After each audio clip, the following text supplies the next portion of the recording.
E aí pessoal, sejam bem-vindos mais uma vez ao Drive-On. Mais uma manhã gelada aqui na Alemanha. Para hoje a gente dá uma olhada nesse carro aqui, versão elétrica de um carro que já passou pelo mercado brasileiro. Não chegou a fazer tanto sucesso assim lá, mas nem por isso deixou de ter seus admiradores. Então, bora dar uma olhada aqui no Volkswagen e-Up e ver se ele convence nessa proposta de ser a porta de entrada para o mundo dos carros elétricos dentro da linha Volkswagen.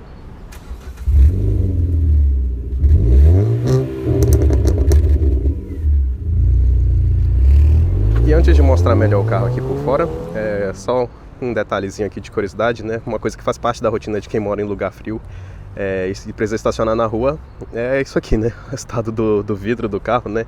Então vou já ter que pegar uma pazinha ali, dar uma raspada aqui para conseguir enxergar alguma coisa.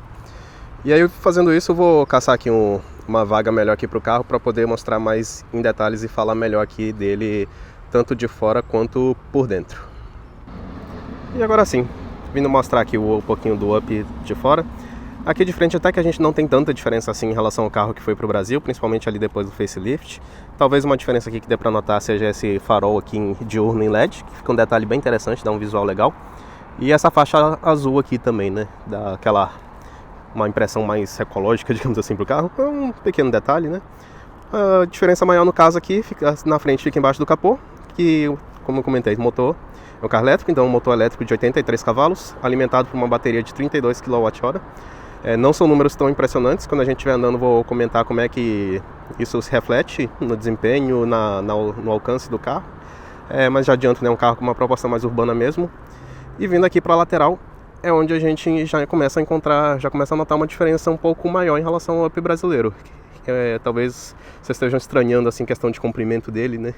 Mas o Up europeu ele é um pouquinho mais curto que o brasileiro, cerca de 13 centímetros se eu não estou enganado. A Volkswagen fez algumas modificações no Up para vender ele no mercado brasileiro, incluindo porta-malas, assim, que resultaram, né, nesse comprimento diferente.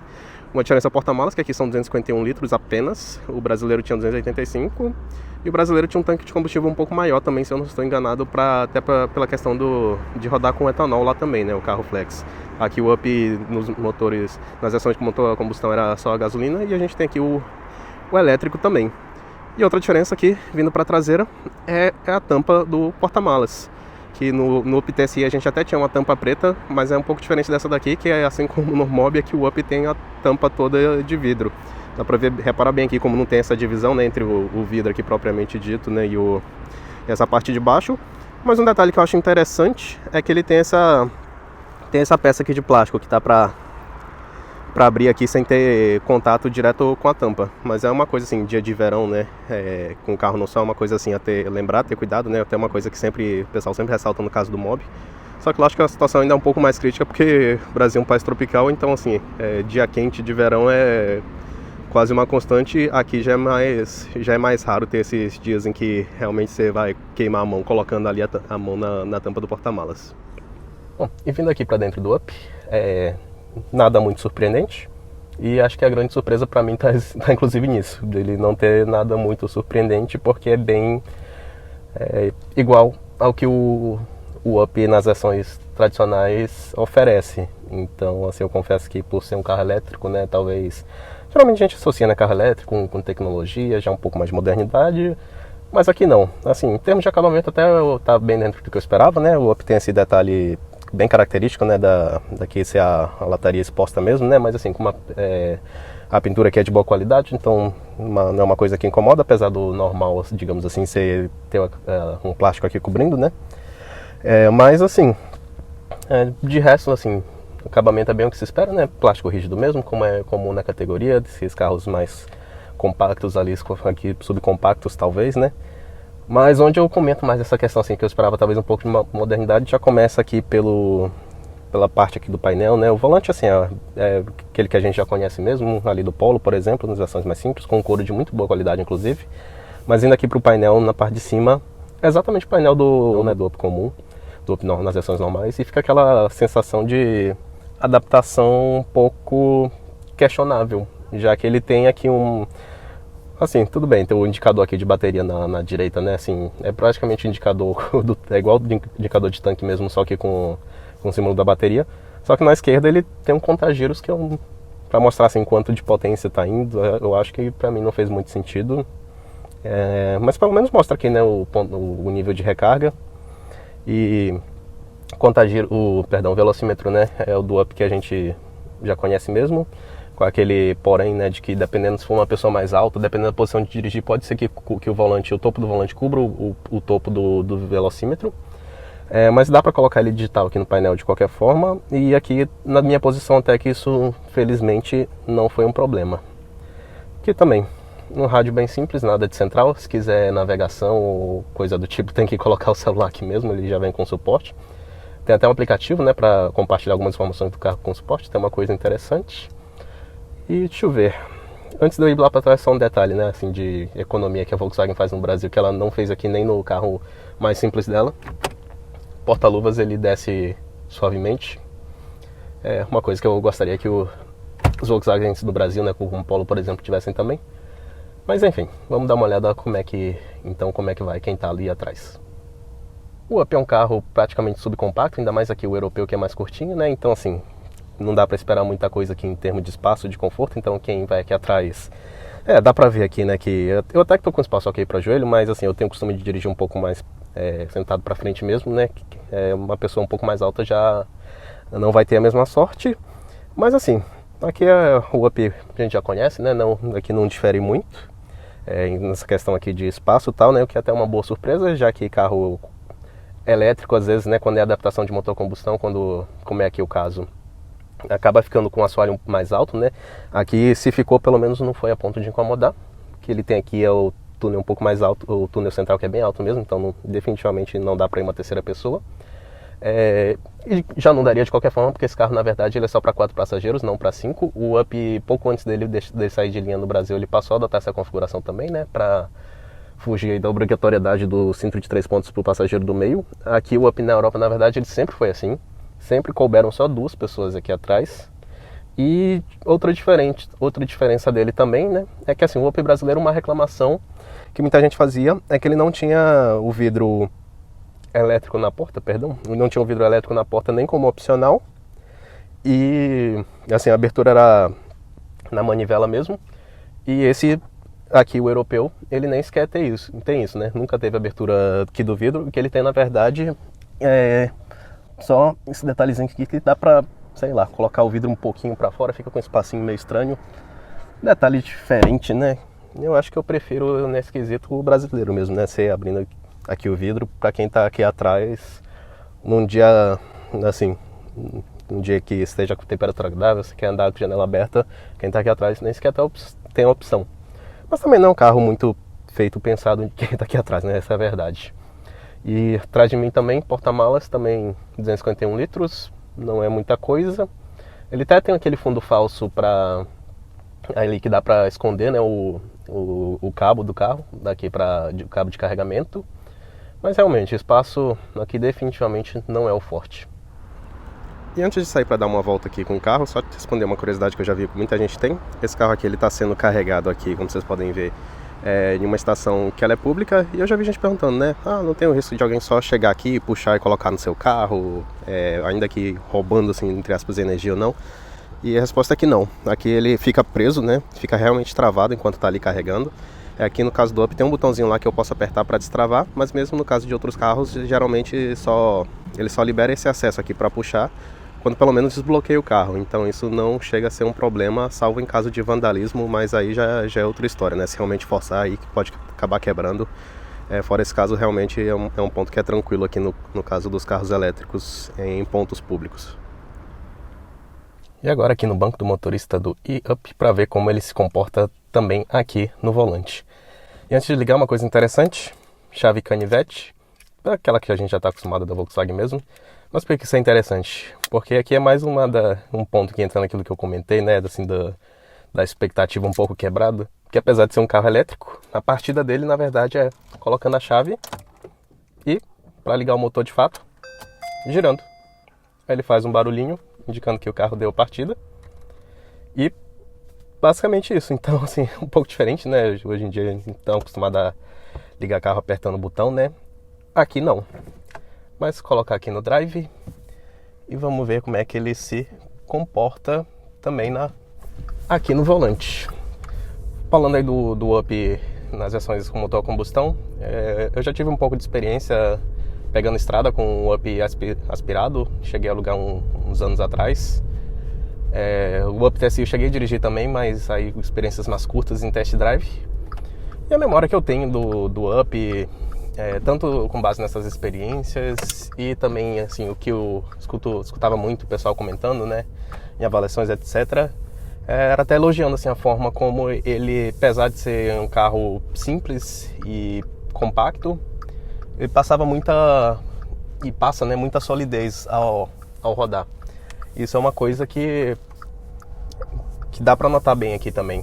Ele assim, dá essa sensação mesmo de carro sólido, que é uma coisa muito boa. Mas assim, no Brasil ele pelo menos vinha acompanhado com uma suspensão um pouco mais durinha, mais seca, que passava um tanto firme naquele nosso solo lunar. E aqui eu até que tô achando ele bem confortável. Claro que aqui eu tô com pneu de inverno eu já notei, né, que costuma passar um pouco mais macio mesmo. Mas assim, mesmo com um pneu um pouco mais baixo, né, se fosse o caso, um pneu um pouco mais duro, acho que ainda tá essa sensação de conforto ao rodar se manteria, porque aqui o asfalto é bom mesmo. Então essa questão dele ter ser um pouco mais seco em algumas irregularidades aqui não seria um problema. Enquanto eu tô parado aqui no sinal, uma coisa até interessante de comentar, né, mais um ponto também que fica devendo aqui em modernidade, é que eu senti, acho que é um dos primeiros carros que eu realmente sinto falta do start-stop não, né, que num carro elétrico nem faz sentido, mas do auto-hold. Alguns carros da Volkswagen tem isso, e uma coisa assim que às vezes eu acabo nem usando, em outros casos eu acabo usando bastante, achando bem prático. E esse eu acho que seria desse segundo caso. Aqui eu tive que, o sinal abriu, então eu vou no acelerador, mas enquanto estava fechado tive que ficar com o pé no freio mesmo. Claro, assim, não chega a ser um inconveniente, mas eu acho que uma coisa que ficou devendo sim. Acho que cairia bem aqui. E o pedal do freio, inclusive, tô chegando aqui no outro sinal já, eu tenho que parar de novo. Pedal do freio, assim, o freio acaba sendo por regeneração, né, a menos que você faça uma frenagem de emergência e não a pastilha mesmo, né? Então isso em alguns carros, nos primeiros carros elétricos até causava assim uma sensação de pedal um pouco diferente, mas aqui eu achei até bom, assim, eu tive um pouco dessa sensação um pouco diferente de pedal, mais assim em frenagem mais forte, mas para frenagem leve achei perfeitamente adequado, assim, uma sensação boa de pedal. Acelerador aqui também muito bem calibrado. A única coisa assim que eu ainda estou acostumando um pouco é com o quanto essa regeneração acaba desacelerando. E não porque ela desacelera muito, mas pelo menos aqui no Drive justamente pelo contrário, porque ela desacelera pouco o carro. Então, assim, ele vai andando bem soltinho e até bem mais soltinho do que eu estou acostumado no motor, um carro com motor a combustão, mesmo um carro com motor a combustão desses com baixa resistência, né? Então é um pouco diferente, questão de costume. Ele tem inclusive aqui dá pra colocar aqui no modo B, que aí realmente a regeneração fica bem forte. Mas eu confesso que eu não me acostumei não. Pode ser, com certeza tem situação que vai ser útil, mas eu achei que aí ele já fica segurando demais. E apesar de segurar demais, ele não permite fazer o uso daquele sistema, né, daquele esquema de usar um pedal só. Porque quando o carro vai desacelerando, ele vai diminuindo um pouco a intensidade da frenagem. Então, é um modo que não me agradou muito. Eu acho que o acerto desse modo B tá melhor no ID3, inclusive. Vamos aproveitar que entrei numa rua aqui agora, dar mais uma acelerada. Fui aqui até os 50 e assim, 212 Nm de torque, né, apesar dos 83 cavalos. Tem esses 212 Nm de torque, que é mais torque que até que o motor TSI entrega. Então, e aqui a entrega de forma instantânea. Então, num primeiro momento, assim, ele vai bem. Então, é um carro que entra bem, assim, quando tem que mudar de faixa e tal. Quando tem que entrar também mais rápido numa rua, numa avenida. Mas não vai muito além disso. Acaba não impressionando tanto assim o desempenho. 0 a 100 na faixa de ali dos 11,9 segundos, também não é um número uau, muito impressionante. Ele é bem, questão de desempenho, ele é bem cumpridor, na verdade, né? A velocidade máxima dele está em 130 km por hora.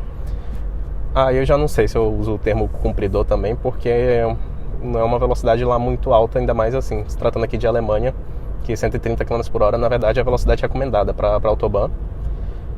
E dá para andar tranquilamente acima disso, né? Não tem um limite fixo em boa parte dos trechos. Então, fica esse detalhe, mas assim, eu acho que tem que ser assim mesmo, nem tanto por questão de potência. Acho que se fosse depender só do motor, ele até entregaria mais do que esses 130 km por hora. Mas é provavelmente uma questão relacionada à bateria mesmo, que são só 32 kWh, uma bateria pequena, né? Então, assim, andando mais rápido não vai longe com esse carro aqui, não. E na cidade, assim, pro uso normal, o alcance declarado dele é de 260 km, que já não é um valor muito impressionante. E aqui, na verdade, assim, eu tô aqui com ele no painel do alcance, aqui no painel central, na parte do alcance, tá mostrando 145 km. Mais cedo tava com 160 quando eu tirei o carro, né, 100% carregado. Hoje está um dia frio, né? Então isso afeta bastante. Mas é uma coisa aí que quem pega esse carro tem que ficar atento, né? Para quem vai andar só na cidade, não é problema, dá para ir carregando uma vez por semana, 2 vezes por semana, né? Quem for usar, que tiver o carregador em casa, é uma coisa tranquila. Mas para quem for pegar uma estrada, realmente já não é o forte desse carro. Ali o alcance já é baixo. E o carregamento dele, ele tem aquele negócio do carregamento rápido, né? Aquela porta. Mas também não chega a ser tão rápido assim, não. Aqui o 0 a 80% dele é em 50 minutos.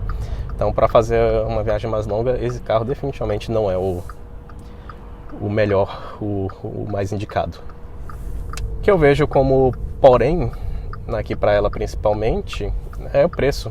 Esse carro, o preço de tabela dele hoje está 30 mil euros. Claro que aqui tem um bônus, né, para ser um carro elétrico, para ser mais agradável ao meio ambiente.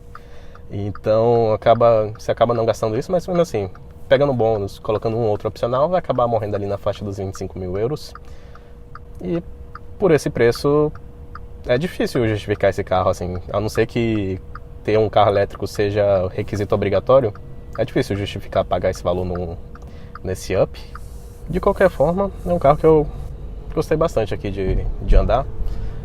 Tem um rodar agradável, é um carro, assim, tem um tamanho prático também para usar na cidade, é até divertido de dirigir, então atende bem. Eu não me incomodaria de ter um, mas acho que é um projeto aí que já tem uma certa idade e que hoje em dia, né, isso acaba já cobrando o seu preço.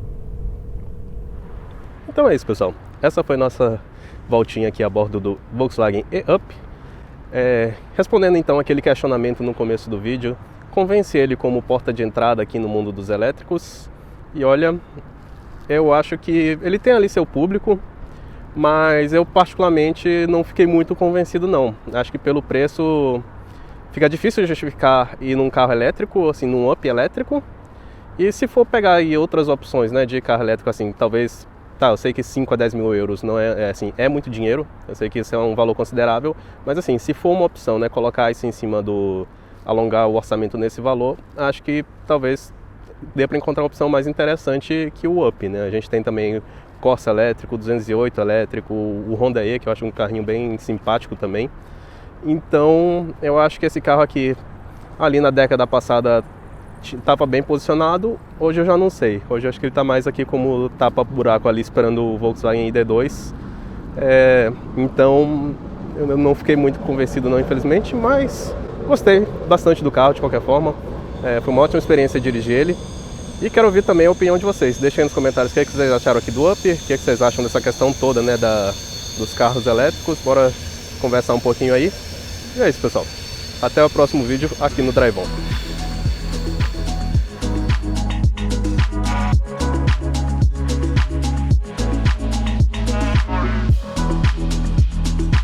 Se você gostou do vídeo, não deixe de se inscrever aqui no canal, clicando no ícone branco. E também, não deixe de conhecer o nosso canal de avaliações de carros feitos no Brasil, clicando no ícone preto.